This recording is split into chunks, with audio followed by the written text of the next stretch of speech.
Good evening. Welcome to tonight's performance of the complete works of William Shakespeare Abridged. Now, before we get underway, I have a couple of announcements. There's no recording permitted of tonight's performance, no audio, no video, no flash photography, no pinhole photography, no record, please, of what happens here tonight. If anybody has a cell phone, please take a minute to turn it off, particularly if it's a smartphone. Last thing we need is you guys bouncing over to Wikipedia to check facts on us. For your convenience, toilets are located in the bathroom. For your inconvenience, the bathroom is a portalette located just across the muddy quagmire out front. You might want to take a minute to see if you're seated in an exit row. In the event that the theater experiences a loss of pressure, an oxygen mask will drop from over your head. Just place it over your nose and mouth and breathe normally. If you're here with a kid tonight, place it over your own nose and mouth first. Let the little bugger fend for himself. Allow me to introduce myself. My name is Ian Murphy, and it gives me great pleasure to announce that we're here to present a performance that we believe to be the first of its kind in the history of Western civilization. Our goal here tonight is to capture for you in a single theatrical performance the majesty, the towering grandeur that is the complete works of William Shakespeare. Now, this book weighs about 6 pounds. And we've got an hour and a half, and that means we're going to need to get through about 8 ounces every 7 seconds, and that's the equivalent of 2 6-packs a minute, so let's start drinking. Nobody knows more about Shakespeare and alcohol than the gentleman that I'm going to introduce first. A preeminent scholar of Shakespeare's works. He's got a certificate from preeminentshakespeareanscholar.com. Ladies and gentlemen, he's here to provide us tonight with a preface to our evening's presentation. Please welcome me in joining Mr. Alan Andrews.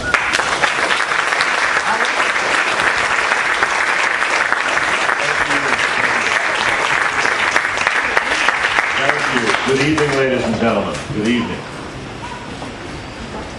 William Shakespeare. Playwright, poet, actor, Stratford's proudest flower, transplanted from the heart of the English countryside to bask in the warmth of London's literary greenhouse. A man who, despite the ravages of male-pattern baldness, managed to plant the potent seed of his poetical genius into the fertile womb of Elizabethan England. From there, it took root and spread throughout the lymphatic system of Western civilization until it became the oozing carbuncle of knowledge and understanding that grows on the tip of our collective consciousness to this very day. And yet, I wonder how much we intellectually flaccid members of the 21st century truly appreciate the plump, ripe fruit of Shakespeare's productive loins. Let's find out, shall we? Bob, may we have the house lights for just a moment, please? Thank you, thank you. Now, you folks are a theater-going crowd, apparently. So of above average literary sensitivity, and yet I wonder if I could just have a brief show of hands. How many of you have ever actually seen or read any play by William Shakespeare? Just, you know, whoever. Hey.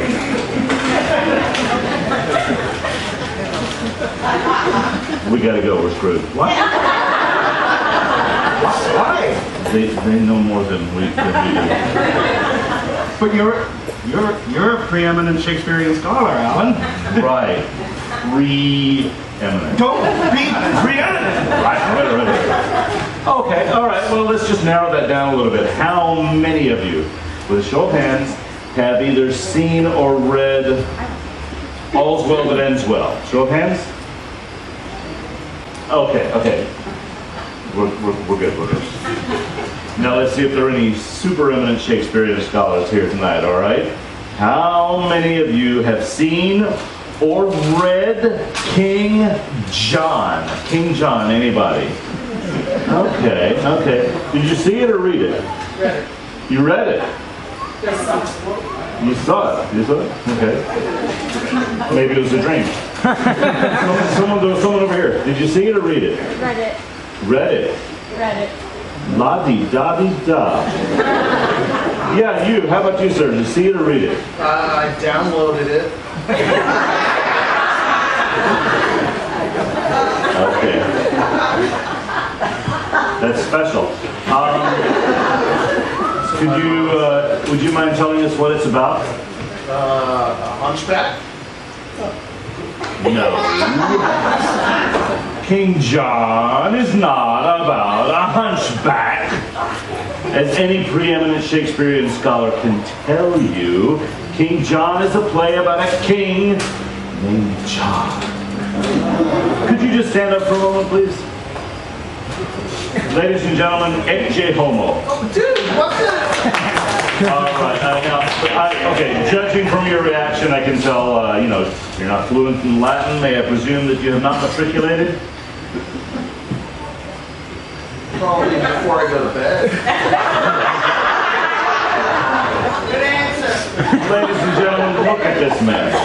Abandoned by our educational system, awash in a sea of sexual ambiguity, and hopped up on empty kilobytes of virtual Viagra.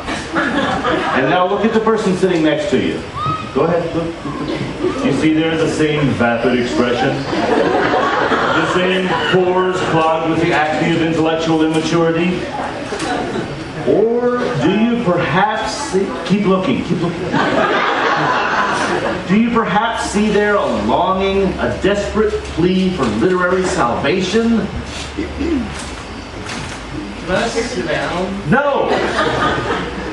No, you stand there before us as a living symbol of a society whose ability to comprehend, let alone attain the genius of a William freaking Shakespeare, has been systematically sodomized by soap operas, repeatedly reamed by reality TV shows, and violently violated by the women of the view. Oh, sit down. That's easy. Ladies and gentlemen, I say to you, cast off the cheap thrill of the car chase for the splendor of the sonnet. Exchange the isolation of the iPod for the gentle embrace of the I am. Imagine a world where manly men wear pink tights with pride. Hallelujah! Yes, brother, a brave new world where this book can be found on every nightstand in every hotel room in the world. Can I get an amen? Yes, brothers and sisters, thank you. This is my dream, and it begins here tonight. Join us on this holy quest, our Shakespearean jihad. Can I get an amen? Now on with the show, and may the bard be with you.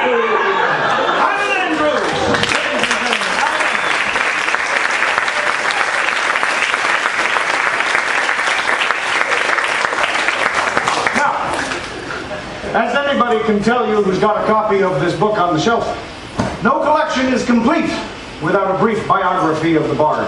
And here to provide us with a little biographical information is the third member of our merry troupe. Ladies and gentlemen, please welcome Brian Nieves. Brian, welcome back.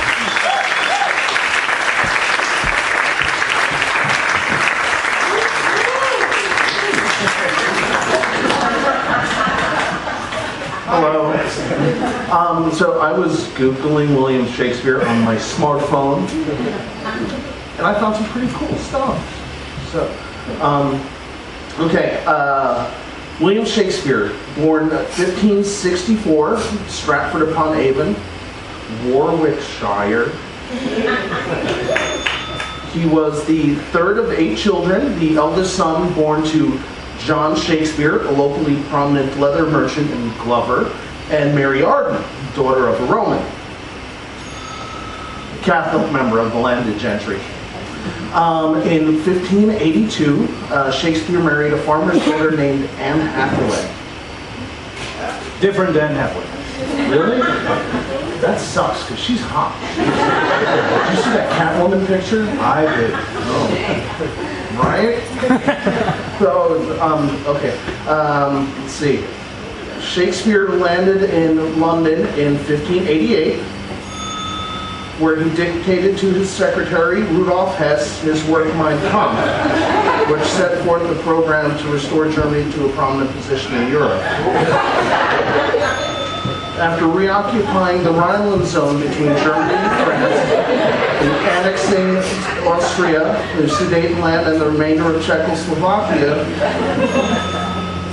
Shakespeare invaded Poland on September 1st, 1939. Know all this. Okay. Let's see. That's weird. So, okay. Shakespeare remained in Berlin when the Russians entered the city, where he committed suicide with his mistress Eva Peron. His body lies buried in a church in Stratford. His head is in a holding tank in Glendale, California. Right?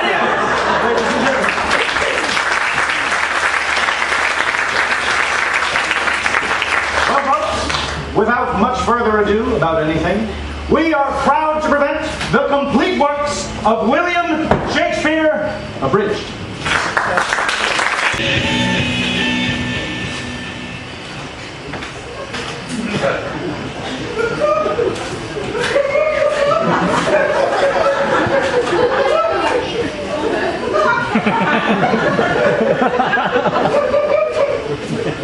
All the world's a stage, and all the men and women merely players. They have their exits and their entrances, and one man in his time plays many parts. How many parts exactly must one man play? Well, according to my computations, there are exactly 1,122 roles in Shakespeare's plays. Way too many. Consider, for example, his most popular play, Romeo and Juliet. Two young lovers, a meddlesome nurse, a sympathetic priest, vital to the plot, right? But Mercutio, Lady Capulet, unsightly fat on the otherwise lean, muscular form of Shakespeare's body of work. Let us therefore begin our shrinkage of Shakespeare's canon by rendering down the fat and gristle of his greatest romantic comedy to the lean, muscular, glistening, heaving, writhing, underage flesh of Romeo and Juliet. Prologue. Two households, both alike in dignity, in fair Verona, where we lay our scene. From ancient grudge breaks to new mutiny, where civil blood makes civil hands unclean. From forth the fatal loins of these two foes, a pair of star-crossed lovers take their life, whose misadventure piteous overthrows do with their death bury their parents' strife.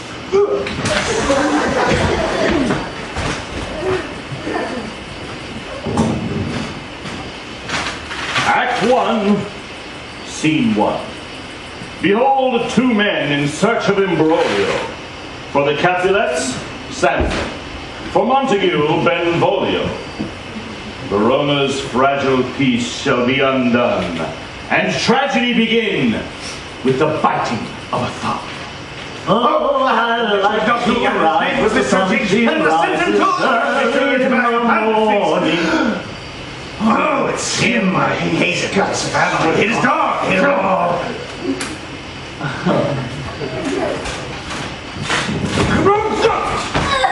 Do you bite your thumb at me, sir? No, sir, I do but bite my thumb. Do you bite your thumb at me, sir? Not bite my thumb at you, sir, but I do bite my thumb. Do you quarrel, sir? Quarrel, sir? No, sir. For if you do, sir, I serve a man every bit as good as you, sir. No better. Yes, better. You lie! Down with the Montagues! Up yours, Capulet!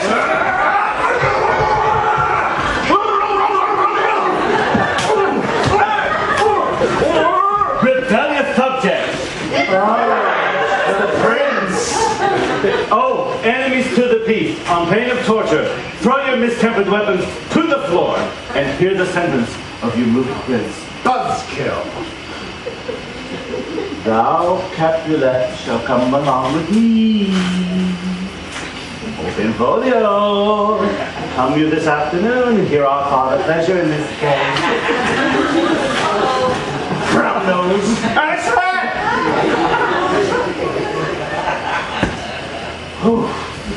Where is Romeo? Saw you him today. Right glad I am he was not at this fray. Oh, but look, he comes. Good morrow, cubs. Is the day so young? But news struck 9. Ay, me. So those seem long. What sadness lengthens Romeo's hours? Oh, not having that which having makes them short.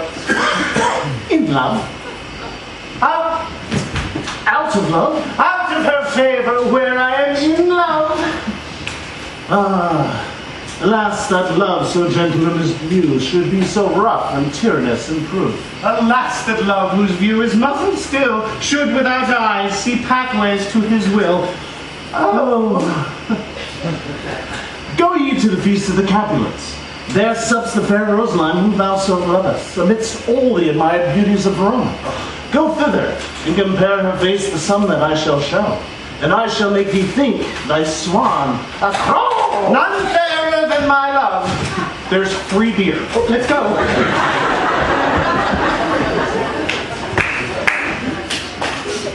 Now hie we to the feast of Capulet, where Romeo shall meet his Juliet. And there, in a scene of timeless romance, he'll try to get into Juliet's pants.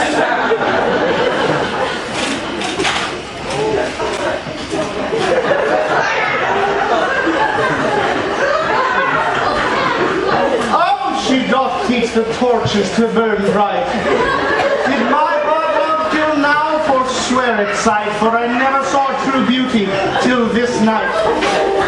If I should profane with my unworthiest hand this holy shrine, the tender fine is this: 2 lips which ready pilgrims trusting stand to smooth that rough touch with a tender kiss.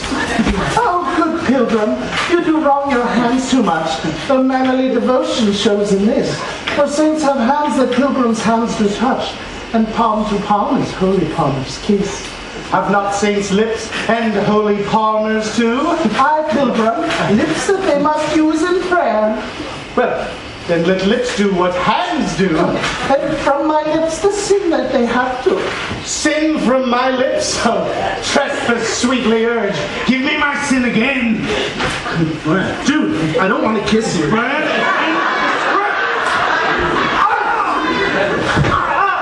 Oh, you kiss spinable kid. Coming, mother.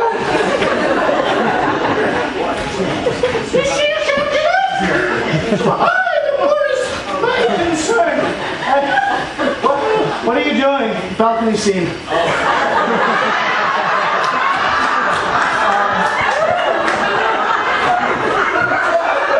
But so, what light through yonder window breaks?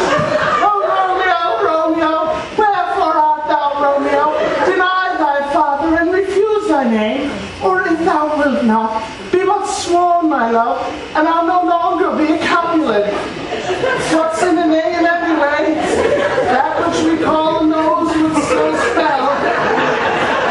Oh, Romeo, drop thy name, and for thy name, which is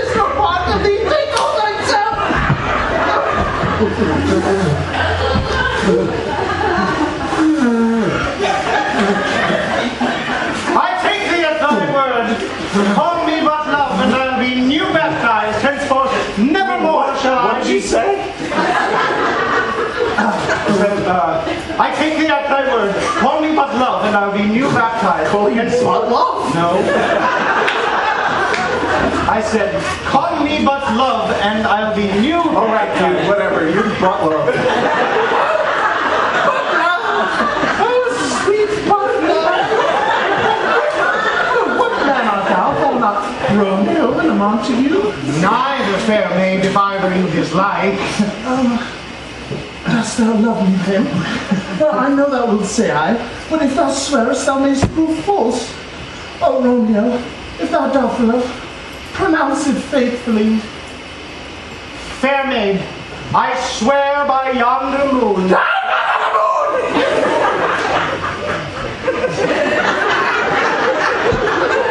By what shall I swear then?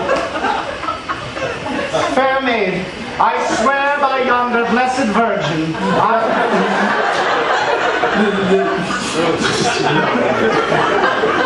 I'm sorry. Swear not at all.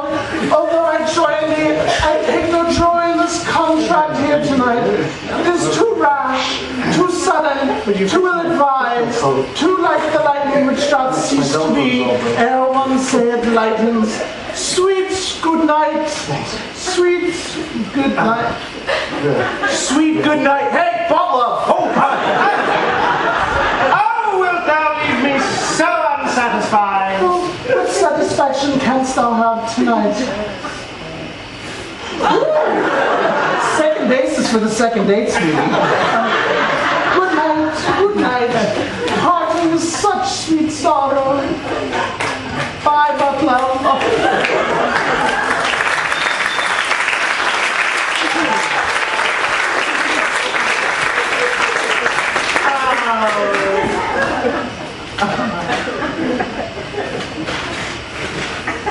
Low Rome. What are you breaking? Smoothie. Oh yeah, swoon over here, baby.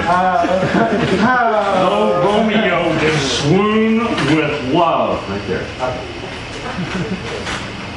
Low Romeo did swoon with love. By Cupid he'd been crippled. But Juliet had a loathsome cause, whose loathsome name was Tybalt. Romeo, the love I bear thee can afford no better term than this. Thou art villain. Now turn and draw. Tybalt, I do protest. I never injured thee, but love thee better than thou canst devise. Thou wretched boy, I am for you. Oh, I am slain.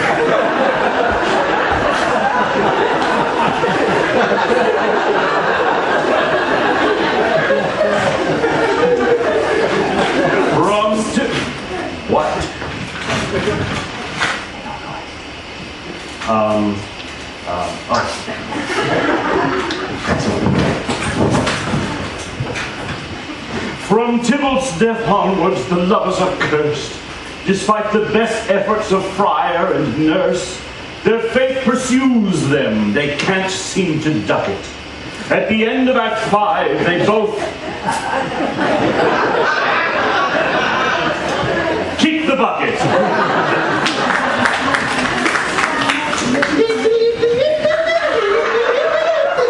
Oh, count the pace, you fiery-footed steeds, and bring cloudy night immediately. Come, civil night, come night, come Romeo, thou day and night. Come, gentle night, come loving black-browed night. Oh, night, night, night. Oh, come, come, come. It is my nurse.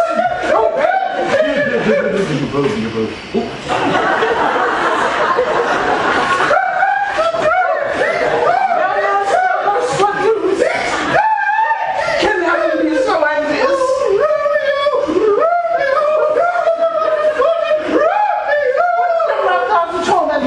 Has Romeo slain himself? No! It's Timothy slain! Timothy slain! Romeo is back! Oh my God!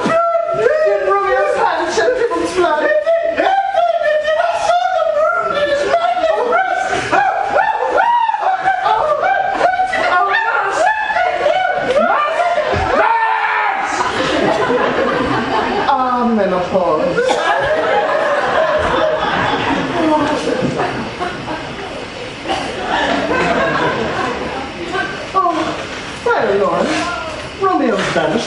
weak's name. I've got cramps and I'm not so fresh feeling.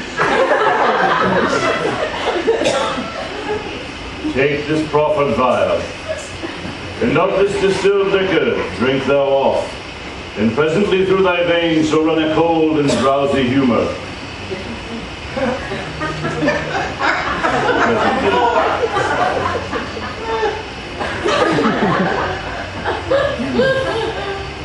I feel a cold and drowsy humor running through my veins. Obi-Wan.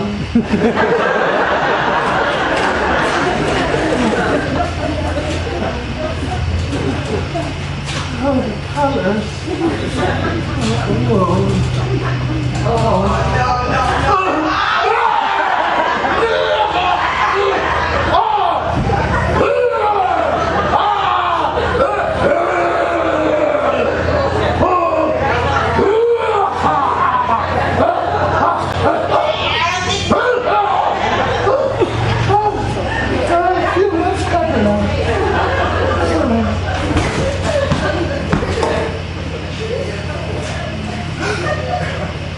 Oh no! My love, my wife! Oh, Juliet, death which hath sucked the honey from thy breast, yet has left thy beauty untouched. Oh, Juliet, why art thou yet so fair? Here's to my love.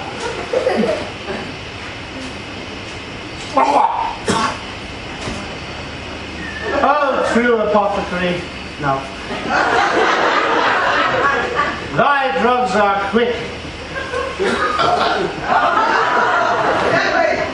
And so, with a kiss, I die.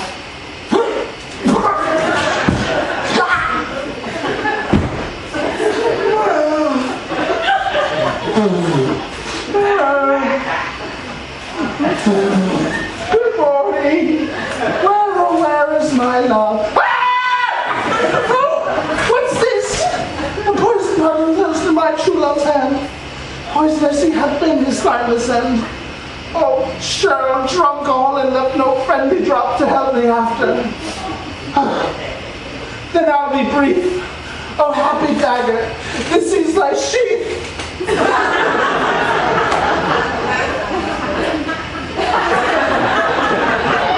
That's Romeo for you.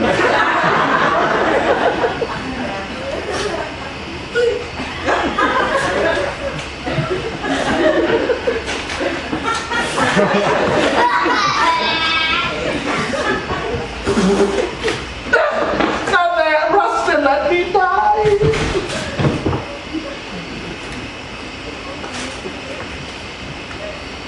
Epilogue. A glooming peace this morrow with it brings. The sun for sorrow will not show its head. Go forth and have more talk of these sad things. For some shall be pardoned, and some punishing. But never was there a story of more woe than this of Juliet and her Romeo. And Romeo and Juliet are dead.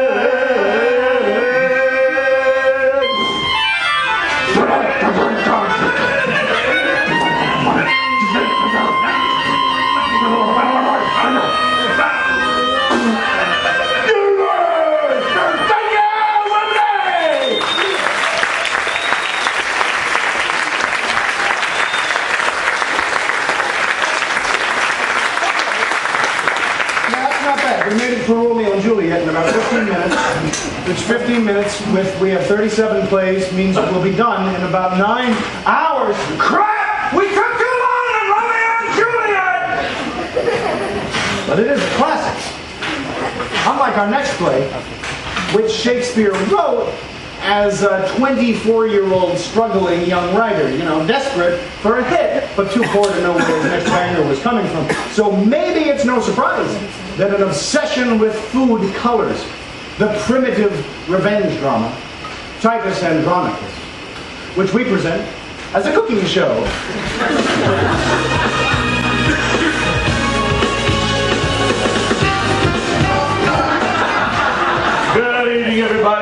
Titus Andronicus, and welcome to Titus's Ultimate.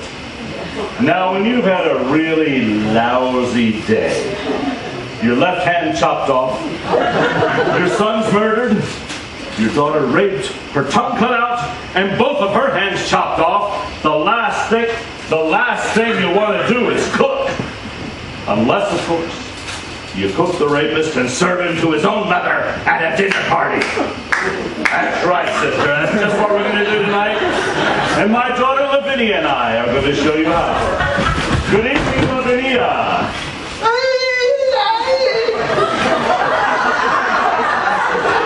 How are we feeling tonight, baby? Not so good, Daddy. We have my young yours. They got my hands on the door. They raped me. How do you think I feel? That's a pisser, baby. We're gonna get our revenge, aren't we? Yeah, that's my girl. Now, hark, villain. I will grind your bones to dust, and of your blood and it I'll make a paste.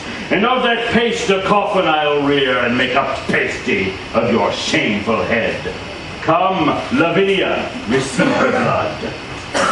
First, make a nice clean incision from carotid artery to jugular vein, like so. That's really gross, Daddy. Be sure to use a big bowl for this, because the human body is going to give you about 4 quarts of blood. And when he is dead, which should be right about now, let me go grind his bones to powder small, and with this hateful liquor temper it. And in that paste let his head be baked at about 350 degrees. And 40 minutes later you have this lovely human head pie which I prepared earlier. And to kick it up just another notch, bam! Chopped up ladyfingers for dessert. Now, who's going to be the first to try this delicious, high-protein, gluten-free treat? Welcome, gracious Lord. Welcome, dread Queen. Will please you eat? Will please you feed? 'Tis finger-licking good. Finger-licking good, that's good, Daddy. High five. Dump bump. Well, that's all we have time for this evening, but be sure to join us tomorrow night when we'll see Timon of Athens in a meat you take on the Greek salad. Say goodnight, Lavinia. That's close enough. Good night, everybody.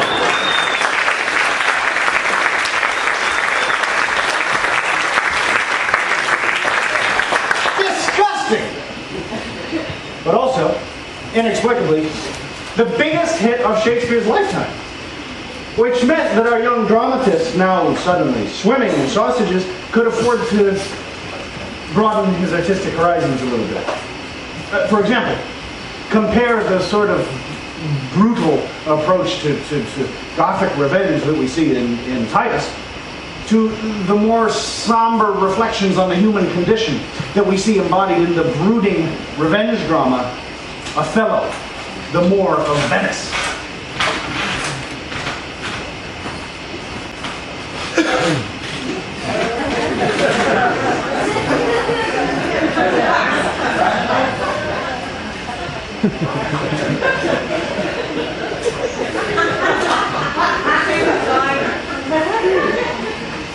Speak of me as I am, let nothing extenuate.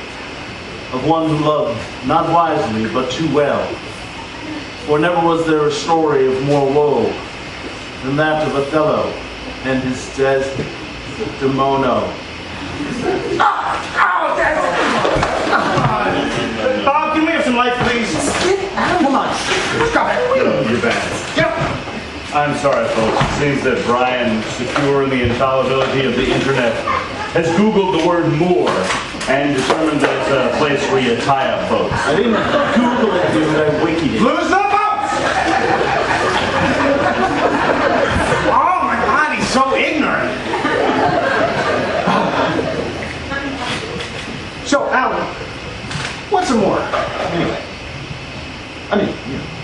case anybody doesn't know. Oh, in case any of them don't know. Yeah. Okay, well, that is actually the subject of some blazing scholarly debate. You see, for the Elizabethans, the word Moor could refer either specifically to the Berbers of North Africa, or more generally to any sub-Saharan peoples of African descent. Okay, so Othello is black.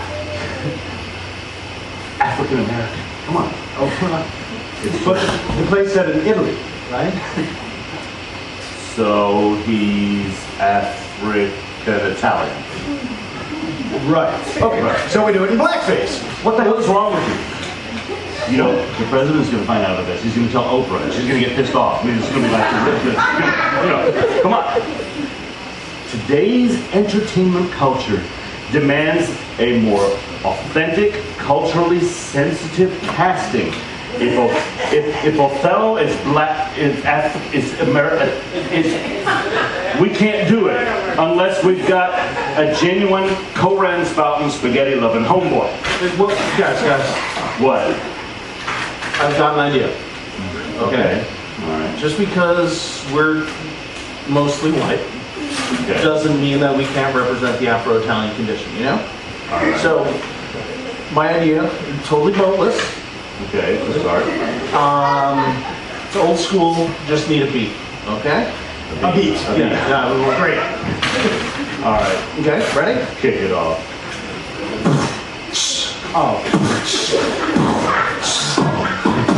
Here's a story about a brother by the name of Othello. He likes white women and he likes limoncello. And a punk named Iago who made himself a menace because he didn't like Othello some more than Venice. Othello got married to Desdemona. But he went off for the wars and he left her alone. What's a Mona? A grown up. He left her alone. He didn't write a letter and he didn't telephone her. Now Othello loves Jesse like Adonis loves Venus. And Jesse loved Othello because they had a big Sword! Iago had a plan. He was clever and slick. He was crafty. He was sly. He was sort of a penis.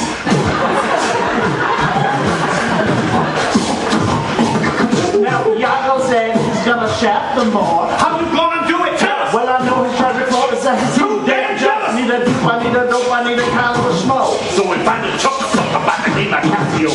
Price on him, sheds no on his handkerchief. And if the low gets a wondering just maybe if while he been out fighting. Commanding an army. But Desi and Cash playing Haka salami.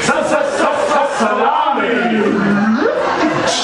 So he come back home and he's smiling at me.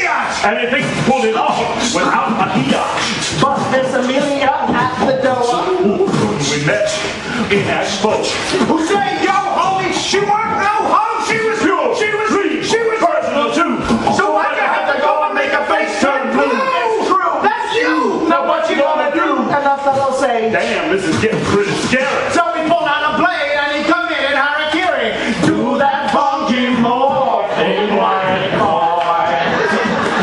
Y'all got off on a technicality.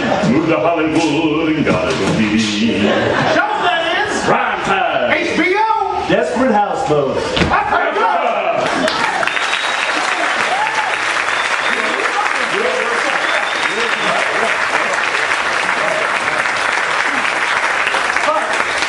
I get winded anytime I do the tragedies. I want to take a break. I want to do the comedies. Yeah. Comedies! Now, Shakespeare's comedies were greatly influenced by the Roman plays of Plautus and Terence, Ovid's hysterical metamorphoses, and of course the rich Italian tradition of commedia dell'arte. Shakespeare was a genius at blending and borrowing these plot devices from these ancient theatrical traditions. Isn't that usually called plagiarism?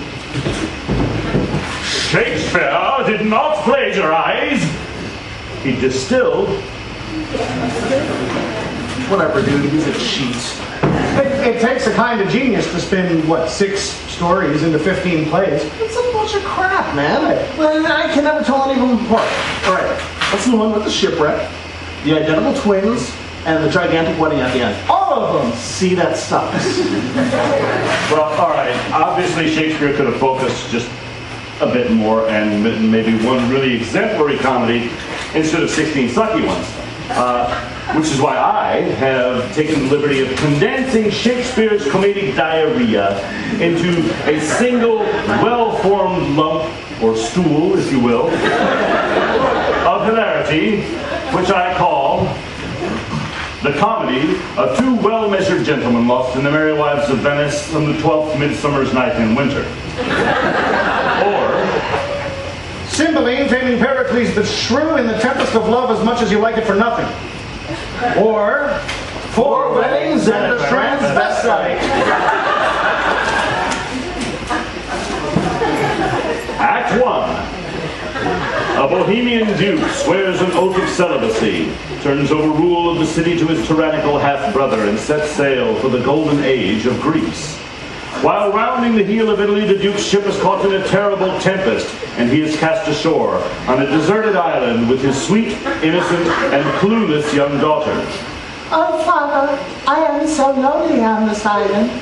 I am sad, boo-boo. My thirsty Oh, sweet innocent and sweet innocent daughter of you. Beware of symbols of colonial oppression lurking in caves waiting for virgins.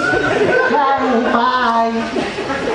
Meanwhile, the duke's long-lost son, a handsome, dashing, clueless young merchant, is also shipwrecked, coincidentally, on the very same island. How will I survive without funds in this strange foreign land? I know, I must needs find me an old Jew. Oh, behold, here cometh a convenient Judeo-Italian stereotype now. What's the matter you, eh? You need a payday, old buddy. The wicked Jew tricks the merchant into putting his brains down as collateral on the loan. Such a deal. Act 2. Fearing ravishment, the sweet, beautiful, innocent, clueless princess dresses as a boy and becomes a page to a handsome, dashing, clueless young soldier. You there, boy? Yes, yes. Come here. You will woo the lady Olivia for me, for she is shrewish, and I'm sick with love. I too feel flummy down there, and though I may not speak it aloud, I do love thee, even though I am a boy. I swingeth not that way, boy. Come, deliver this letter to the lady Olivia for me. Go thee hence. Whence? Hence from thence, hie thee hither. Act 3. The sweet, virginal, clueless princess arrives in man-drag to woo the lady Olivia. It is I, the bitchy shrew Olivia. Come hither. Whither? Hither from thither. Come inside and I'll show you my zither. Act 4. On the 12th night of midsummer, a puckish sprite leads all the lovers deep into the woods and squeezes the hermaphroditic juice from an aphrodisiac flower into their eyes, while the queen of the fairies seduces a rude mechanical who has the head of a bull. Here, but I have the ass of a man, and I'm hung like a donkey. Act 5. During the ensuing bisexual animalistic orgy, the princess's man clothes get ripped off, revealing a smoking bod and female genitalia. The merchant at this point recognizes his long-lost sister. My nearly identical twin. My long-lost and strangely attractive brother. The bitchy shrew realizes she's bi-curious. How brave in the world. The young soldier discovers he's actually more attracted to bottom. And thereby hangs a sweet tale. The Jew exits pursued by a bear. Why, a bear? And they all get married in New Paltz and go to dinner at Chili's. Now give us your hands if we be friends, for all is well that finally ends.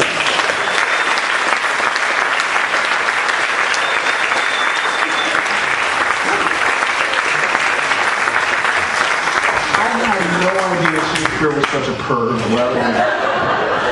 Okay, now that's not bad. That was 15 plays in 6 minutes, which is getting pretty good. But if we're going to get out of here before midnight, we're going to have to get back to the tragedies. Yeah. Yeah! Tragedies! Oh, Tragedies. Interestingly enough, we discovered that Shakespeare's comedies are not nearly as funny as this tragedy. Oh, yeah, you know what? You know what's really funny? The Scottish play. Oh, it's right. You can't say that name. It's bad luck to say the name of that play unless you're in a theater performing the play. You can't say it in the theater unless you're performing it. But you'll notice Alan and I, we called it the Scottish play. What is it? We are doing it. There's nothing even remotely Scottish about that show. Oh, well, Brian, it's all in the performance, Brian. You have to do it in such a way, lad, that you can see the heather rippling on the moors. You can feel the cold summer breeze wafting up your kilt. And you can smell the vomit steaming in the alley behind the pub. You know what? You've got something there. You know what? Kilts, whiskey, vomit. Right then, you lucky folks. Welcome to our authentically Scottish production of the tragedy of Macbeth.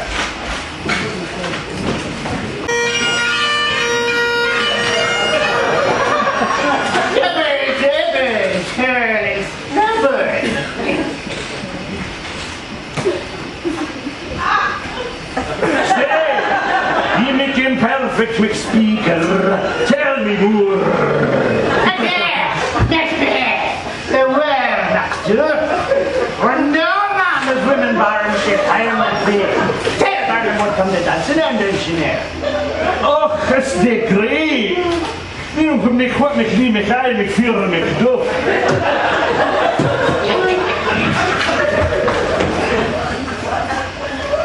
Say you, Jimmy, and know that Macduff was from his mother's womb untimely raped. What do you think about that? I didn't like it. But I respect a woman's right to cheese. Lay on, haggis breath. Macbeth! You killed the wife! You murdered the wee Barnes! And you made a poop in me soup! I didn't. I did! I had to throw half of it away!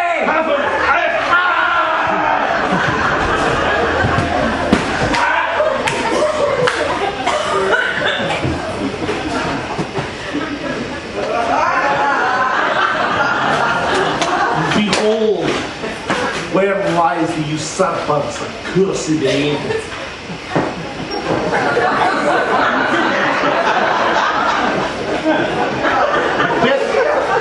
Your arse is out the window! And know that there was never a story of more than death than that of Mr. and Mrs. Macbeth. Thank you.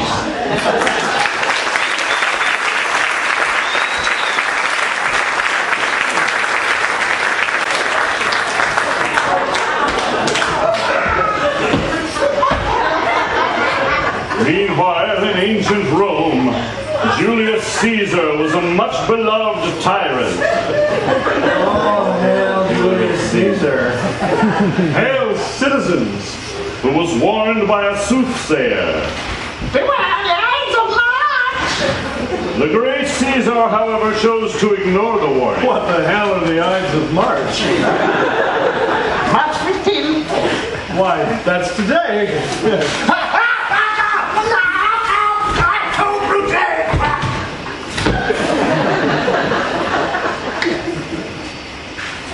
Friends, Romans, countrymen, pilgrims, lend me your ears. I come to bury Caesar, so let's bury him. Get onto my play. Antony. Cleopatra! Oh, is this the last spicy before me?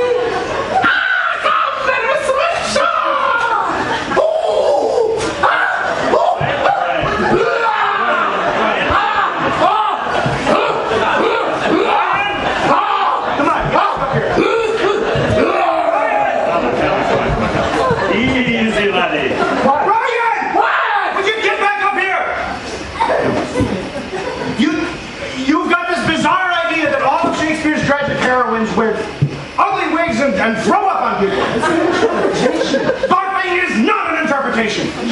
into it. Oh, thank you. Thank you, Leonard. Brian, Antony and Cleopatra has nothing to do with gastrointestinal distress. It's an exciting trans-global play. It's got me. It's an exciting trans-global play about political maneuvering across the ancient Mediterranean. It's one of Shakespeare's transglobal plays? Yeah. I love them. Well, yeah. It's like that one that totally predicted 21st century wireless communications. What? Yeah. The two mobile kids.